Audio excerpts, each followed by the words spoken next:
I've just about remembered how to make videos again. So I'm going to start before Overwatch League.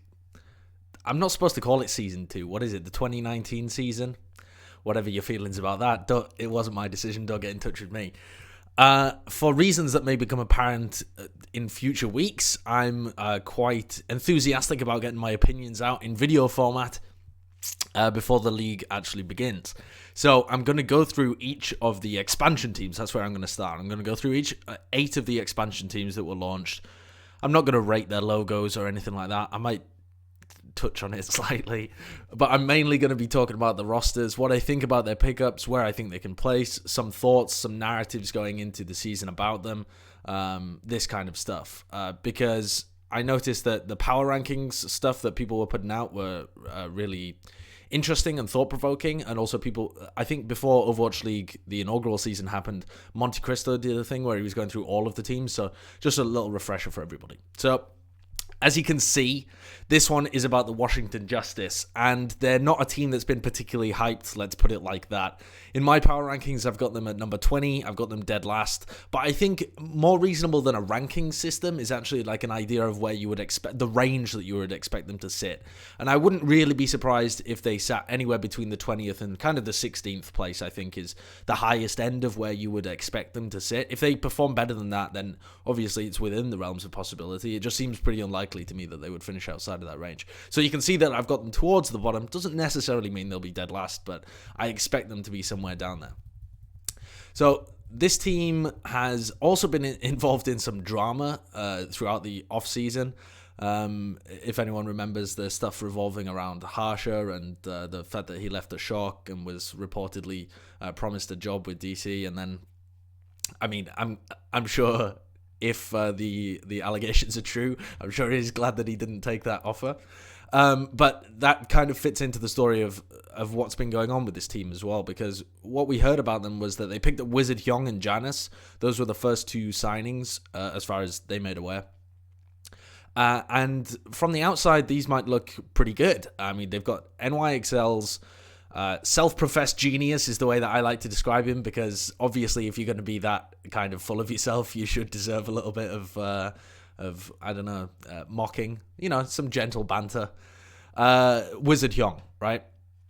Who was the strategic coach and I think did a bit of positional coaching as well for the NYXL last season, and is fluent in English as well, which led to an interesting situation where he was on podcasts and would do interviews with the league and with other publications, and did some videos as well, where he really bigged himself up and talked about how much he does with the team. That's really unusual for a coach, and so it was refreshing, it was interesting, and it gave us something to latch onto within NYXL and say, oh, this is a fantastic addition to their team. But it's always difficult to really tell how much a coach does from outside the scene, and you've got to focus on his job, right? His job in NYXL was to take world-class players, make them as good as they could possibly be. He's got the best pieces possible, and he's trying to make a system that can push them to be the absolute best team in the world. That's so different from the talents that are needed to scout that talent in the first place. Who knows whether he was involved with it at all? Very unlikely, because he was brought into the old luxury watch core for NYXL. It's different to the talents that you need to be able to develop players that aren't as good and bring them up to that level. It's different to even having a good team and trying to push them each individually to be excellent players. There's a lot of top teams like London, as far as we can tell, where the teams and the players themselves are like the brains that make the individual stuff happen and make the strategies happen on the field. So there's a lot of nuance that goes into coaching, basically, and that's not a guarantee that Wizard Hyung is going to be able to do the same good role that he did in NYXL in the Washington Justice as the head coach. Now, they also brought along Janus, and Janus has been an interesting character because he was on the NYXL, and NYXL did phenomenally throughout the season, just absolutely destroyed. But it was clear the entire time that Mana was the better main tank. And Janus was a bit more flanky. They like to play on King's Row, where vision is really important. Wizard Hyung did a whole video about this, where he was talking about his decisions to run Janus on this map. Janus is very good at being able to hide, flank, know when they're not paying attention and won't be able to tell where he is, and then be able to surprise teams. But overall, outside of like a couple of maps, with Kings Row being one of them, and it was honestly not even one of NYXL's best maps, Kings Row, Mana was the better choice. Now, NYXL's win rate was 10% lower when they ran Janus. Over the course of the season, you plug this stuff into Winston's lab, you just say, just straight up, what were the win rates of Janus? What was the win rate of Mano? It's a 10% lower when they played Janus. And this was a theme that all of the analysts noticed towards the end of the season, was if they put Janus in, they look significantly weaker. And he seems to engage at the wrong time, isn't quite synced up, unless he's doing this kind of flanking maneuver and is super well set up by the rest of his team. He doesn't have as much efficacy. And this worries me because he isn't a main tank that you would expect to be able to plug into another system. I think if he is playing on a team like NYXL, obviously they can still do superbly. But he does not strike me as a player that's going to be able to play a carry main tank role or be able to pull up any slack from the rest of his team, right? But that wasn't an issue at first. They had Wizard Hyung and Janus. It looked like they were then going to build up great pieces from elsewhere. And this is where the idea of there being this budget issue came from. These rumors within the scene of them not being able to afford people that they had previously approached. So there was a report that came out about Harsha, and I believe it included a couple of players as well, though I don't think they were named, where it was like that DC, Washington Justice had made offers to them, but then management wasn't able to fulfill those offers, or the budget changed, or whatever the case may be, and they were forced to rescind those offers. You know, not unforgivable, but interesting, certainly, if the reports are true, because it seems to fit with the trajectory of this team, because from there, they seem to pick up really weird people. So the off-tank that they've gone with is Sansam, who I don't believe was really on anybody's radar, and the guy was playing in Trials, I think, or maybe even Open Division last season. I think he was playing for Meta Athena, right? As far as I can tell. I could look it up, but I can't be bothered. I've watched a bunch of his VODs though, and basically I was fairly impressed with how he played Zarya. But Zarya isn't going to be in the meta, and he's the only off tank for this team, and hasn't really been in the conversation as like even an upcoming off tank within Korea. So this one's really puzzling to me. I think Samsam could be one of, if not the weakest off tank in the league next year. I mean, there's other people that might not even get playtime, fair enough, but he has to. He's the only off tank for this team, so it's worrying to me that someone in such a pivotal role is so inexperienced there. But okay, maybe they've identified some upcoming talent. Their backline then, though, as well, is so weak. So you've already got Janus, a guy who might not be able to perform in a lower level team, so you want to fill in with at least like upcoming promising talent that maybe he can use his veteran savvy to help them come up. So far, you've got Sansam, so that's a weak tank line for me. Possibly the second weakest in the league after Florida Mayhem. It might even challenge them for the weakest, I'm not sure. Then the backline is Hyonu, Guido, and Phasix. Now, Phasix used to play Zen and then went over to main support, so I'm not really sure what he's going to be playing. I would imagine that he'd be playing main support here, but I could be wrong. Guido has previously been a DPS player, was even a finals MVP. Actually, at one time, was he finals MVP? Yeah, I think he was. In Apex Season 3, when Lunatic High won. I didn't think he was a finals MVP, but whatever. He was a reasonably good tracer within that system. The narrative kind of got swept up in that award system, as it unfortunately does sometimes. He was serviceable and did his job very well. Role player. Then he moved over to play flex support, and he looked okay. Again, he looked serviceable. It seems like this guy's pretty flexible and probably fairly intelligent, but he's not a carry player by any regard. And when you consider the caliber of players that he's going to be going up against on flex support, when he's playing Zenyatta, for example, he's going to get monster dumpstered by some of these people. Even the other potential worst tank backline in the league, the Florida Mayhem, with Chris and Hagupyeon, which I think is kind of around a similar level. Chengdu is honestly very difficult to assess as well. But let's try and stay on track. Even when you compare him to somebody like Hagupyeon, I think I'd rather have Hagupyeon. So there aren't many Korean flex supports in the league that are worse than Guido. And that's not to say that Guido's going to be bad. I don't think he's going to be the problem for this roster, but he isn't going to carry. He's not some kind of monster. And then you have Hyonu, who has looked kind of lost when he's been playing main support over the last few seasons in Contenders. Hasn't looked great, been out of position. Maybe that's because he was forced onto Mercy, but I seem to remember him playing quite a bit of Mercy even before it was meta. So the guy should be relatively comfortable with it compared to others. This is not a great backline as far as I'm concerned. And the backline and the tank lines are the things that win you games. They're the core, the foundation that you build teams on. And Washington Justice seems to have really gone for not even promising gems, but people that I would not have recommended if I was doing the scouting for this team. And obviously, being honest here, I think the DPS line is there. That does actually have some promising people in it, right? So DPS line is Ado, who we saw play for the Shanghai Dragons, and previously we'd seen play in Apex and Contenders. I think it was Contenders at that point. Maybe it was just Apex. I don't know. He was decent anyway. He's got a decent Genji. We actually saw him come out with some success in the Shanghai Dragons, even though that team was absolutely dumpstered. And then he's also got like a reasonable Tracer and can play a bunch of other heroes like Junkrat as well to a reasonable degree, and like Farah's okay. So he's got potential. I could see him doing well if you'd surrounded him with better pieces. Are these better pieces than the Shanghai Dragons? I would argue maybe not. I think the Shanghai Dragons last season had terrible communication issues, which this team might have as well. I'll get onto that later on. But the individual pieces are, I don't know, maybe similar, maybe even worse on the Washington Justice. I'm not sure. Corey is the second player on the DPS. And this guy does look like he's fairly promising. One of the more promising prospects on DPS from North America. I don't think there's that many good North American DPS players in general. However, I'm not expecting Corey to be a beast. Again, I would have liked to see him on a team with a lot of good players around him so that he'd be able to kind of pick up from them. Guy's got a good hit scan though, and he should pair well alongside Ado. But the fact that they can't run a double Korean DPS line means that they have to communicate in English as far as I can tell, because Corey and Stratus is their third DPS player, both only speak English, I think.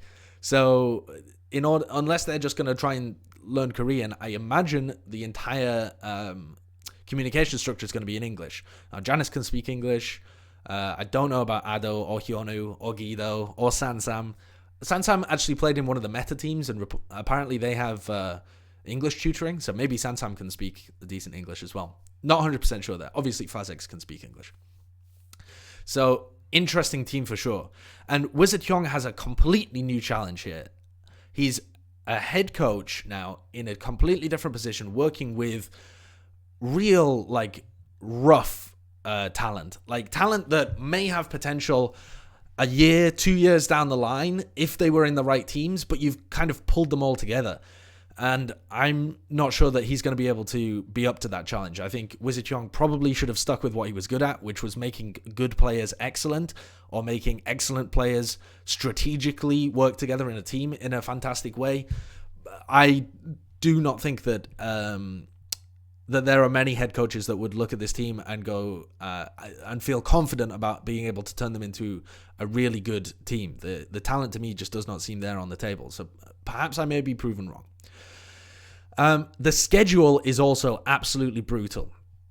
They face NYXL in week 1. That's just a lost cause as far as I'm concerned. They face London in week 2. Again, lost cause. Then they face Philadelphia and Shock in week 3. They shouldn't be expected to win either of those matches. If they can make any of those first 4 close in any sense, then there'll be a glimmer of hope for the Washington Justice. But if you're a fan of them, don't expect them to win in the first 3 weeks. And then they face Seoul. Depending on how badly Seoul have come out of the off-season, Seoul could be a really good team, or they could be internally struggling. If Seoul are looking pretty shoddy, and we might have a good idea of that by week 4, then maybe you could expect Washington Justice to like play them relatively close on a few maps. Honestly, if Justice are able to take games off of NYXL, London, Philadelphia, Shock, I think I will have completely either overestimated one of those 4 teams or underestimated the Washington Justice. I'm expecting them to get blown out. And if they don't, I need to really reassess my analysis of this team. So that's going to be an interesting few matches, potentially. But the more likely scenario, in my opinion, is that they just get blown out. Now, week 5 is Paris and Mayhem. So this is where I think we really get to see what the Washington Justice are about. And it also, really, if you're the coaching staff or the players for the Washington Justice, you should be like drilling it into these guys' heads. Don't expect to win in the first 4 weeks. Like, chill out. You're a brand new team. You're an expansion team. You guys really don't have much experience on the big stage. Guido does. Janice does. Who else? Ado, I guess, but he's only lost, so who knows? Like, wait until week 5. Just take the lessons from those first 4 weeks and try and apply them to Paris and Mayhem. These are 2 other teams that should be at the bottom of the table, as from my judgment. So if they are able to... if they're able to not get tilted after those first 4 weeks and play Paris or Mayhem, I think these are teams that they can potentially take wins over. Mayhem in particular. Paris, not so sure, but who knows. Now, silver lining, if you are a Washington Justice fan, you do play against Paris, Mayhem, Houston, Defiant, these lower Atlantic teams twice in the season. I think it's a better division to be in if you're a low-level team than the Pacific Division is. If you're in the Pacific Division, the bottom 3 teams includes Shanghai Dragons and the Guangzhou Charge, who I expect to be relatively okay. So the fact that Atlantic is spread like 3 really good teams and then a bunch of not so good teams at the bottom of the table, as far as my power rankings are concerned, I don't know how things are actually going to play out. I'm not actually a prophet. Is a silver lining for the Washington Justice. If they do well against Paris and Mayhem in week 5, they have another shot at beating Paris and Mayhem later on in the season. And then they can also face Houston, who may be struggling, Defiant, who really knows where Defiant are going to be. They have, again, picked up a lot of upcoming talent. So even if you were just analyzing this roster on paper, it doesn't look like the greatest. It does look like one of the weakest in the league. I would say the weakest on paper, with some asterisks, is that maybe I'm overrating some of the Chengdu players just by virtue of the fact that I haven't seen them play outside of China. And also, as you will have seen everywhere on Reddit, they are reportedly doing really terribly in scrims, even against some contenders teams. Now, the caveat to this is, first of all, scrims don't really mean that much. But if you're getting blown out against teams, then it kind of does mean that much. Like, if you're winning, if you have a good week and you win 80% of your scrims, it doesn't mean that much. But if you are consistently dominating everybody or consistently losing to everybody, it's a fairly decent sign that you're in the wrong place. Having said that, I would wager, and I know for a fact, that there are a number of contenders teams who were or currently are better than Owl teams in scrims at the moment, just due to the fact that they've been practicing all throughout the offseason. They've had to. They've been playing contenders, and they're really comfortable with the GOATS meta. So there are teams out there who are really good at playing GOATS, previous patch, obviously, and have been beating Owl teams and have been doing it fairly consistently. I think the European teams have been fairly fantastic. There's been Korean teams who've been going toe-to-toe with some of the teams that were scrimming over in Korea. I'm sure a similar situation has been happening in NA as well, but I'm not 100% on that. So when you hear they've been beaten by contenders teams in these rumors on Reddit, you have to take that with a grain of salt, right? You have to say, okay, but there are contenders teams at the moment who you would expect to be better than some Owl teams. Even so, there are not many positives coming right into the season for the Washington Justice. And this crucially makes it so different to Boston in 2018. People love to bring this up like, oh, you guys all underrated Boston coming into 2018. Yes, we did, because we felt like we had to give our analysis on what we thought the roster was like. We didn't know what the coaching staff was doing as well. We didn't know that Krusty, for example, was playing with them. We didn't know how good guys like Stryker would be in the end, or Note as well. We underrated him. But everybody was saying coming into the preseason, Boston Uprising are excellent in scrims. They are way better than you are giving them credit for. Unfortunately, nobody's saying that about the Washington Justice, which makes the narratives of those two teams incredibly different. So where's the silver linings, you might say? What can we hope for? I think if you're a Washington Justice fan, you got to hope that Ado and Corey absolutely bust the nut every time they play and are just playing fragging out of their mind. This needs to be a team that's carried by their DPS. You got to hope that I'm wrong with my assessment of Janus and that he actually can be a carry tank and can be as good as his NYXL pedigree would lead you to believe. And playing on Luxury Watch before that, guy does have a ton of experience. I don't think that he's going to be a liability for this team. I just don't know whether he's really going to be able to carry them. And you got to assume or hope, if you're a Justice fan, that the scouting for this team has been good, and that guys like Sansound played really well in trials, or played really well once you have the good system around them. Guys like Hyonu and Fazix were playing really well when you have the right system around them. Sometimes old VODs, old matches, you can't tell that there's a good player hidden in the rough. So maybe the Washington Justice have been able to scout these really superb talents that are going to shine in the season, or even do average in the season. But as I said before, I expect this team to be potentially the worst of the expansion teams, and we'll see how that one plays out. But rough start to the season, isn't it? You got to say. So I'm going to be producing a bunch of these that are going to be roughly about 20 minutes long for the 8 expansion teams. Let me know if you want me to cover anything else more specific about them, and I'll completely ignore you and carry on exactly as I am.